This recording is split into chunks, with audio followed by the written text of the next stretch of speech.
Hello everyone, welcome to my channel Study with Notes. I am your educator खुशी and आज का जो हमारा टॉपिक है ये है functions of corporate culture. Functions of corporate culture से पहले मैंने आपको एक वीडियो प्रोवाइड करवाई है जिसमें कॉर्पोरेट कल्चर का मीनिंग, फीचर्स, एट्रीब्यूट, कैरेक्टरिस्टिक्स ये सब कुछ आपको उस वीडियो में मिल जाएगा। तो इस वीडियो को देखने से पहले आप उस वीडियो को देख लें ताकि आपको कुछ बेसिक चीजें कॉर्पोरेट कल्चर की समझ आ जाएं।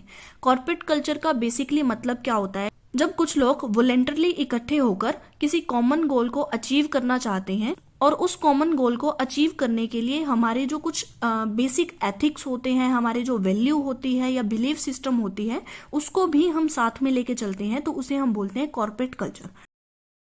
अब यहाँ पर बात हम करेंगे रिच कॉर्पोरेट कल्चर की, क्योंकि हर एक ऑर्गेनाइजेशन क्या चाहता है कि उनका जो कल्चर हो वो रिच हो, उनका जो कल्चर है वो स्ट्रांग हो, या फिर अगर हम बोले कि वेल सेट कॉर्पोरेट कल्चर होना चाहिए, हर एक ऑर्गेनाइजेशन यही चाहती है।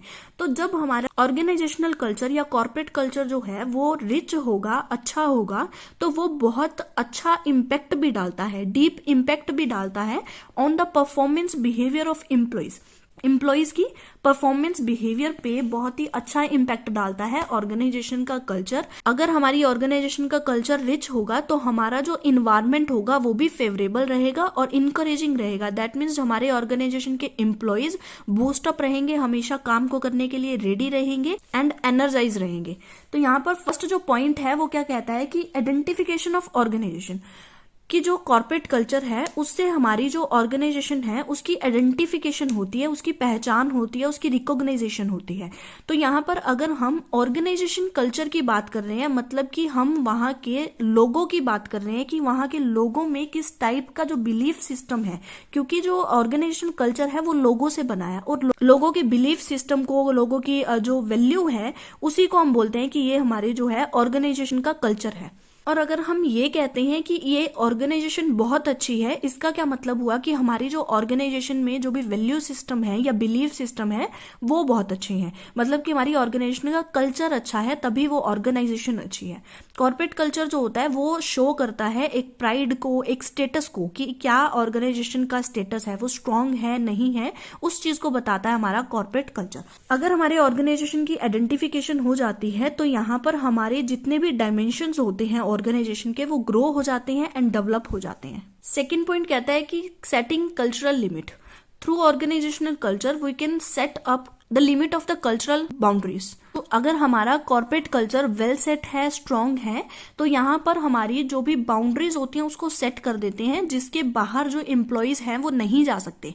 क्योंकि जो ये एम्प्लॉयज होते हैं वो बंदे होते हैं कि उनको उन रूल रेगुलेशन को या उस कल्चर के अंदर ही रहना है, उसको उस कल्चर को नहीं तोड़ना है, क्योंकि उस कल्चर का जो वायलेशन है, उस कल्चर को जो तोड़ना है वो स्ट्रिक्टली प्रोहिबिटेड है। दैट मीन्स स्ट्रिक्टली मना किया गया है कि आप उस कल्चर की लिमिट के बाहर नहीं जा सकते। और अगर फिर भी कल्चर को तोड़ा जाता है, उस लिमिट के बाहर जाता है कोई भी एम्प्लॉय, तो उसको पनिशमेंट दी जाती है। नेक्स्ट पॉइंट आता है provide greater degree of self satisfaction. अगर हमारा जो कॉर्पोरेट कल्चर है वो रिच है, स्ट्रांग है, तो वो हमें क्या करता है, एक self satisfaction, greater degree of self satisfaction जो है वो प्रोवाइड करता है। इंडिविजुअल इंटरेस्ट होता है वो बाद में आता है, लेकिन सबसे पहले क्या आता है, हमारा ऑर्गेनाइजेशन का इंटरेस्ट आता है। अगर हमारी ऑर्गेनाइजेशन अच्छी चल रही है दैट मीन्स इंडिविजुअल अपने आप ही सेटिस्फाइड है।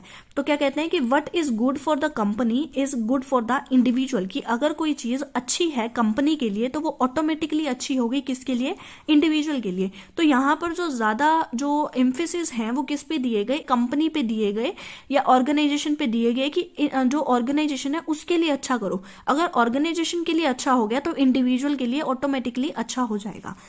नेक्स्ट पॉइंट कहता है मेकिंग ऑर्गेनाइजेशन स्टेबल। कहते हैं कि अगर हमारा जो कल्चर है वो रिच होगा, स्ट्रांग होगा, तो हमारी जो ऑर्गेनाइजेशन है वो स्ट्रांग बन जाएगी।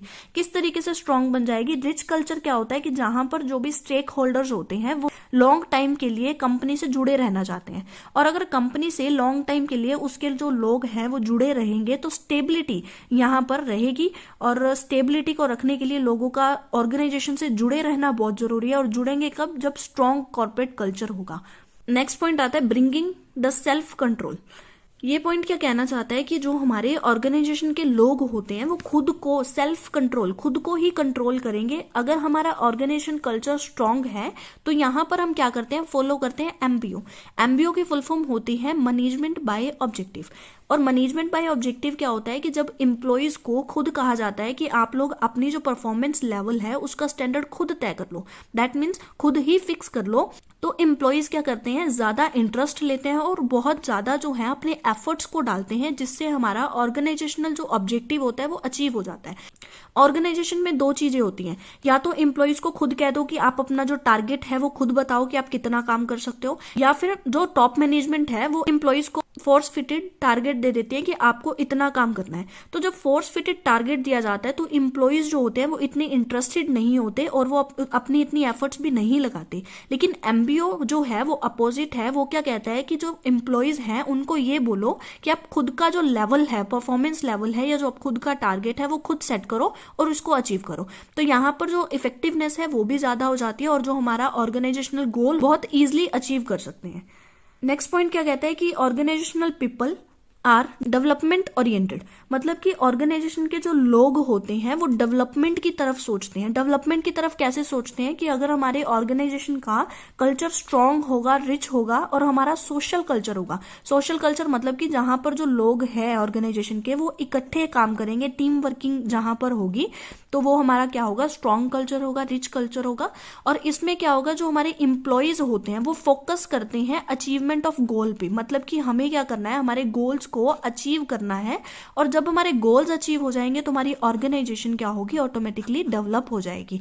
तो यहाँ पर अगर हम हमारे जो ऑर्गेनाइजेशन कल्चर को स्ट्रांग रखते हैं तो एम्प्लॉयज फोकस करती हैं अचीवमेंट ऑफ गोल्स पे, और अगर गोल्स अचीव हो जाएंगे तो ऑटोमेटिकली जो ऑर्गेनाइजेशन है वो डेवलप हो जाएगी।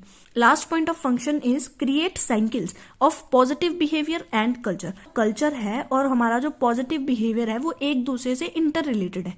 इंटर रिलेटेड कैसे है कि अगर हमारा कल्चर स्ट्रांग है या रिच है तो हमारा क्या बनता है, एक पॉजिटिव एटीट्यूड बनता है, पॉजिटिव बिहेवियर बनता है toward the work and worker. काम के प्रति और काम करने वाले लोगों के प्रति हमारा पॉजिटिव एटीट्यूड बनता है अगर हमारा रिच कल्चर है। और अगर हमारा पॉजिटिव एटीट्यूड बन गया तो वो क्या अपने आप ही क्या बन जाएगा, हमारा जो ऑर्गेनाइजेशनल कल्चर है वो ऑटोमेटिकली रिच हो जाएगा।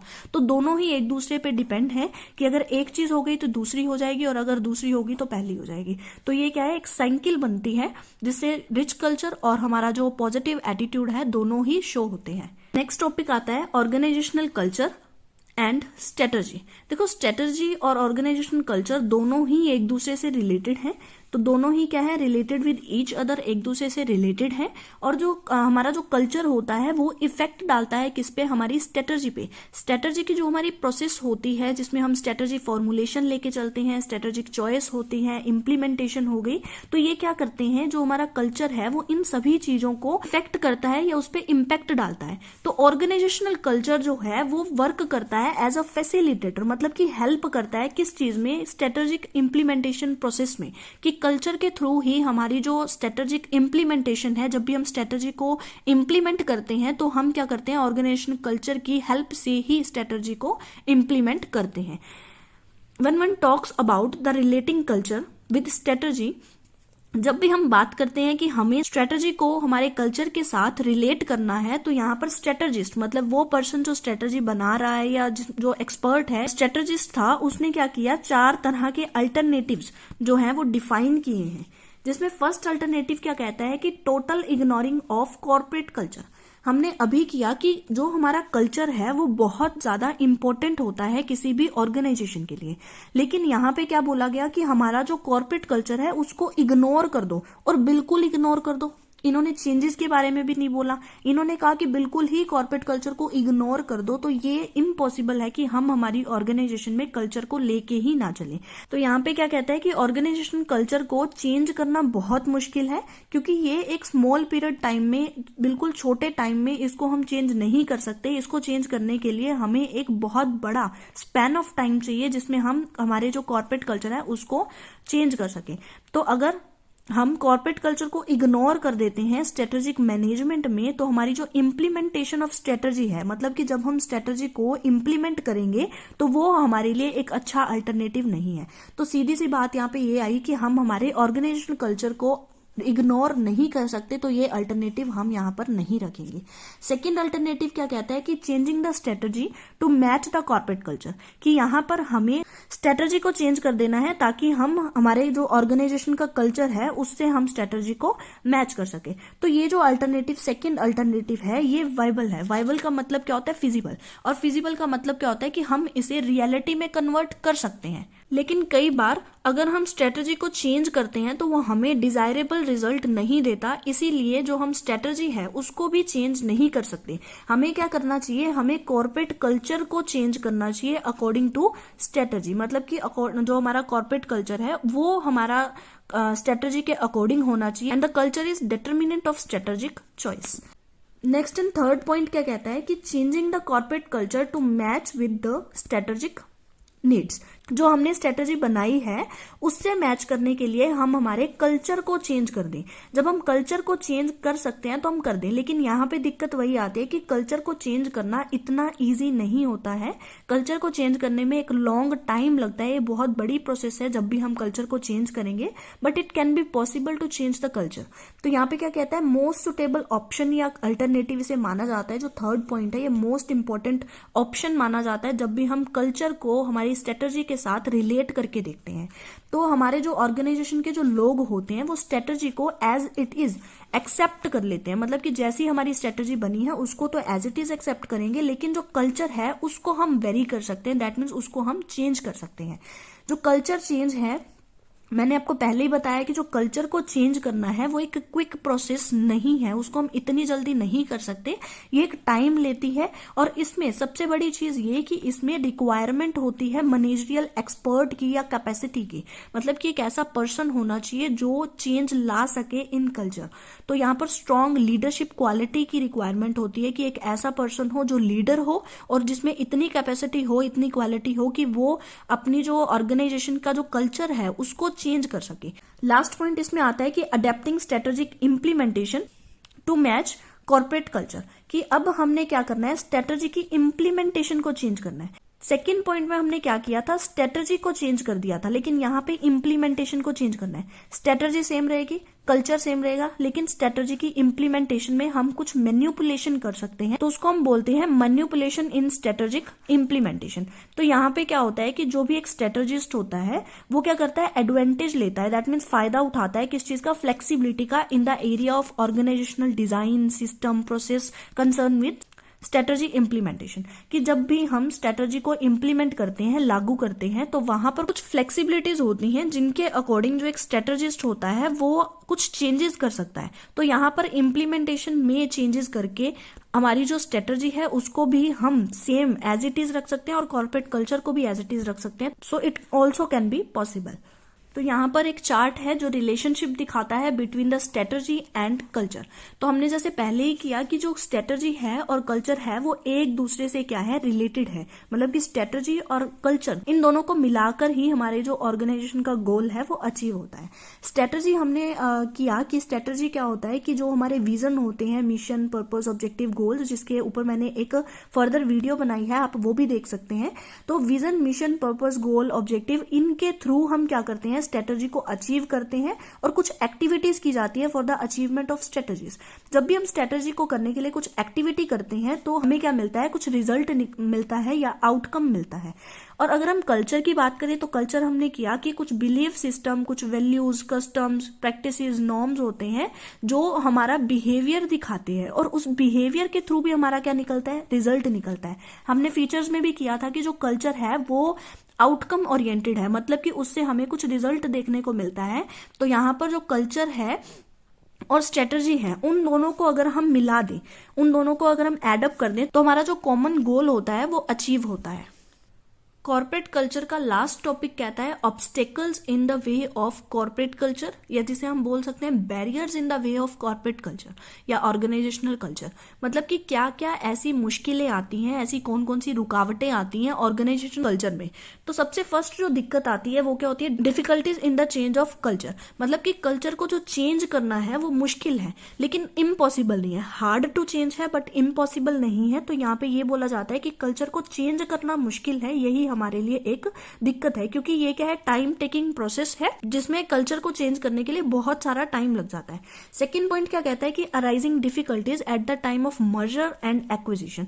जब भी दो ऑर्गेनाइजेशन में मर्जर की प्रोसेस हो रही है या फिर एक्विजिशन की प्रोसेस हो रही है तो उस टाइम पे भी हमें कुछ डिफिकल्टीज जो है वो फेस करनी पड़ती हैं, क्योंकि जो दो अलग अलग ऑर्गेनाइजेशन है उनका अलग अलग कल्चर है और उन दोनों कल्चर को मर्ज करना, ऑर्गेनाइजेशन को मर्ज करना मतलब उसकी हर चीज इकट्ठी हो जाएगी और दो अलग अलग कल्चर को मैच करना या दोनों को एडअप कर देना बहुत ही डिफिकल्ट रहता है। तो यहाँ पर जो सेकंड जो दिक्कत है या बैरियर है वो यही है कि हम एक्विजिशन और मर्जन के टाइम पे हमें डिफिकल्टी अराइज होती है, क्योंकि हर एक ऑर्गेनाइजेशन का जो कल्चर है वो डिफरेंट होता है फ्रॉम ईच अदर।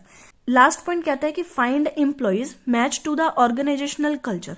जो भी पर्सन आएगा उसका जो कल्चर होगा वो ऑर्गेनाइजेशन कल्चर से अलग होता है।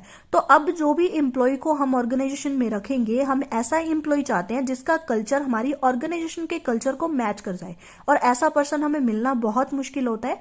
इसीलिए ये जो पॉइंट है वो हमारे ऑब्स्टिकल्स में आता है। जो एम्प्लॉय है बिल्कुल सुटेबल और जो हमारा अप्रोप्रिएट एम्प्लॉय है उसको ढूंढना जो भी हमारे ऑर्गेनाइजेशन कल्चर को मैच कर जाए या ऑर्गेनाइजेशन कल्चर के अकॉर्डिंग हो। That's all for today.